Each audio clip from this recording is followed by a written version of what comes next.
Dahlia দিয়েও যে এত সুস্বাদু নিরামিষ রেসিপি বানানো যায় তা ভিডিওটা না দেখলে বুঝতেই পারবেন না। একাদশীর ব্রত বা যে কোনো উপবাসের দিনে ডালিয়া দিয়ে তৈরি সুস্বাদু এই নাস্তাগুলো বানিয়ে খেতে পারেন। ডালিয়া দিয়ে তৈরি এই নাস্তাগুলো খেতে কিন্তু ভীষণ টেস্টি লাগে। এই নাস্তাগুলো সামান্য কিছু উপকরণ দিয়ে বাড়িতেই খুব সহজেই বানিয়ে নিতে পারবেন আপনারা। আমি এখানে এই নাস্তাগুলোর সাথে খাওয়ার জন্য একটা চাটনি রেসিপিও শেয়ার করব। নমস্কার বন্ধুরা, আমি ঝর্ণা সিম্পল রেসিপির আরেকটা নতুন ভিডিওতে আপনাদের সবাইকে স্বাগতম জানাই। কেমন আছেন সবাই? আশা করছি ভালো আছেন। চলুন তাহলে রেসিপিটা শুরু করি। নিরামিষ সুস্বাদু এই নাস্তাগুলো বানানোর জন্য প্রথমে আমি একটা মিক্সিং বলে মেজারিং কাপের হাফ কাপ মতো ডালিয়া নিয়ে নিচ্ছি। এখন ডালিয়ার মধ্যে জল দিয়ে হাত দিয়ে কচলে কচলে 3 থেকে 4 বার জল পাল্টিয়ে ভালো করে ধুয়ে নেব।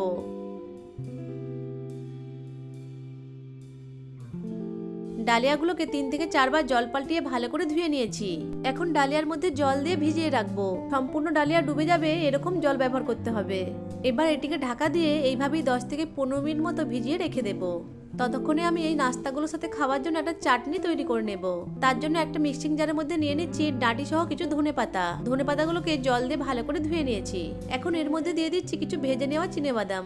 আমি এখানে চিনেবাদামগুলোকে শুকনো কড়াইয়ে ভেজে নিয়ে খোসাটা ছাড়িয়ে নিয়েছি। দিয়ে দিচ্ছি একটা কাঁচা লঙ্কা কুচি, দিয়ে দিচ্ছি অর্ধেকটা টমেটো কুচি।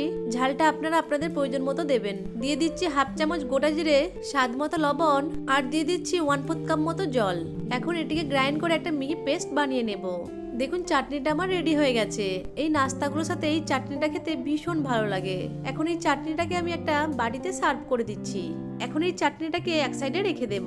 এইদিকে 15 মিনিট হয়ে গেছে। এখন ঢাকনাটা খুলে নিচ্ছি। দেখুন ডালিয়াগুলো জল টেনে নিয়ে নরম হয়ে ফুলে গেছে। এখন আমি জল সহ এই ডালিয়াটাকে একটা মিক্সিং জারের মধ্যে নিয়ে নিচ্ছি। যারা নিরামিষ খেতে পছন্দ করেন তারাও এই নাস্তাগুলো বানিয়ে খেতে পারেন। এছাড়াও বাচ্চাদের টিফিনে এইভাবে নাস্তা বানিয়ে সার্ভ করতে পারেন। এখন এই ডালিয়াটাকে গ্রাইন্ড করে একটা মিহি পেস্ট বানিয়ে নেব। পেস্টটা আমার রেডি হয়ে গেছে।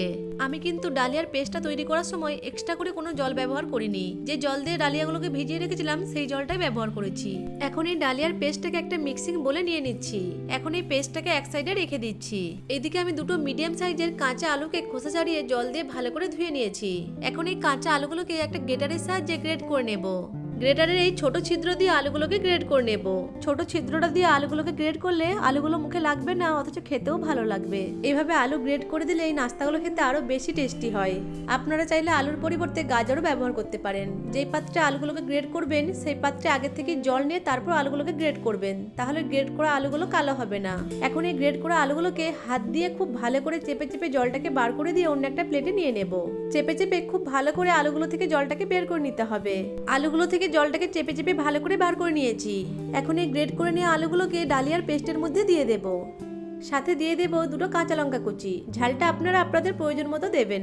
দিয়ে দিচ্ছি কিছু ধনেপাতা কুচি, দিয়ে দিচ্ছি হাফ চামচ গোটা জিরে, আর দিয়ে দিচ্ছি স্বাদ মতো লবণ। এবার সবকিছু উপকরণকে খুব ভালো করে মিশিয়ে নেব।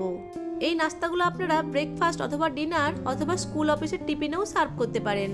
এই নাস্তাগুলো বানাতে যেমন খুব বেশি উপকরণের দরকার পড়ে না, তেমনি খুব তাড়াতাড়ি বানিয়ে নেওয়া যায়। সবকিছু উপকরণকে খুব ভালো করে মিশিয়ে নিয়েছি। নাস্তাগুলো তৈরি করার জন্য মিশ্রণটা আমার একদম রেডি হয়ে গেছে। এইদিকে গ্যাসের ফ্লেম অন করে একটা ফ্রাইং প্যান বসিয়ে দিয়েছি। এখন ফ্রাইং প্যানের মধ্যে দিয়ে দিচ্ছি রিফাইন তেল। রিফাইন তেলের পরিবর্তে আপনারা বাটার বা ঘিও ব্যবহার করতে পারেন। তেলটা গরম হয়ে গেলে এইভাবে একটু ছড়িয়ে নেব। এরপর তৈরি করে রাখা মিশ্রণ থেকে কিছুটা করে মিশ্রণ নিয়ে ফ্রাইং প্যানের মধ্যে দিয়ে দিচ্ছি। মিশ্রণটা দেওয়ার পর হাতার সাহায্যে এইভাবে একটু গোল করে ছড়িয়ে নেব। এই নাস্তাগুলো কিন্তু খুব বেশি পাতলা করে তৈরি করব না, একটু মোটা করে তৈরি করে নেব।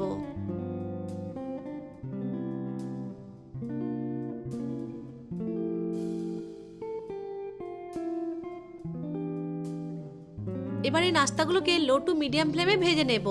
নাস্তাগুলোর এক পাশ একটু হালকা কালার চলে এলে নাস্তাগুলোকে উল্টিয়ে নেব। এই নাস্তাগুলোকে লো টু মিডিয়াম ফ্লেমেই ভেজে নিতে হবে। হাই ফ্লেমে এই নাস্তাগুলোকে ভাজলে নাস্তাগুলো দুপাশ থেকে কালার চলে আসবে, কিন্তু ভেতরটা ভালোভাবে কুক হবে না। নাস্তাগুলোকে উল্টিয়ে নিয়েছি। এখন নাস্তাগুলোর অপর পাশটিও লো টু মিডিয়াম ফ্লেমে ভেজে নিতে হবে। নাস্তাগুলোর অপর পাশটিও হালকা ভাজা হয়ে গেলে নাস্তাগুলোকে লো টু মিডিয়াম ফ্লেমে উল্টে পাল্টে ভালো করে ভেজে নিতে হবে। নাস্তাগুলো দুই পাশ ভালো করে ভেজে নিয়েছি। এখন নাস্তাগুলোকে প্যান থেকে উঠিয়ে নিচ্ছি। নাস্তাগুলোকে ফ্রাইং প্যান থেকে উঠিয়ে নিয়ে একটা টিস্যু পেপারের উপর রাখবো, যাতে করে এক্সট্রা তেলটা সোক হয়ে যায়। দেখুন নাস্তাগুলো দেখতে কতটা লোভনীয় হয়েছে। এই নাস্তাগুলো দেখতে যেমন লোভনীয় হয়, খেতেও তেমন ভীষণ টেস্টি হয়। বাড়িতে একবার হলেও এইভাবে এই নাস্তাগুলো বানিয়ে দেখতে পারেন। একইভাবে বাকি নাস্তাগুলোও ভেজে নেব। সব নাস্তাগুলোকে ভেজে নিয়েছি। এখন এই নাস্তাগুলোকে একটা প্লেটে তৈরি করে রাখা চাটনির সাথে সার্ভ করে দিচ্ছি। এই নাস্তাগুলো উপর থেকে হালকা একটু ক্রিস্পি হয় আর খেতে ভীষণ ভালো লাগে।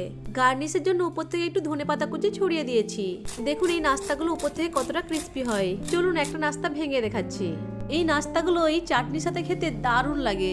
আশা করছি আজকের রেসিপিটা আপনাদের কাছে ভালো লেগেছে। ভালো লেগে থাকলে ভিডিওটিকে লাইক, কমেন্ট এবং শেয়ার করে দেবেন। ভিডিওটা ইউটিউব থেকে দেখে থাকলে চ্যানেলটিকে সাবস্ক্রাইব করে পাশে থাকা বেল আইকনটি অন করে রাখবেন। আর ফেসবুক থেকে দেখে থাকলে পেজটিকে ফলো করে দিয়ে পাশেই থাকবেন। ভিডিওটা প্রথম থেকে শেষ পর্যন্ত দেখার জন্য আপনাদেরকে অসংখ্য ধন্যবাদ।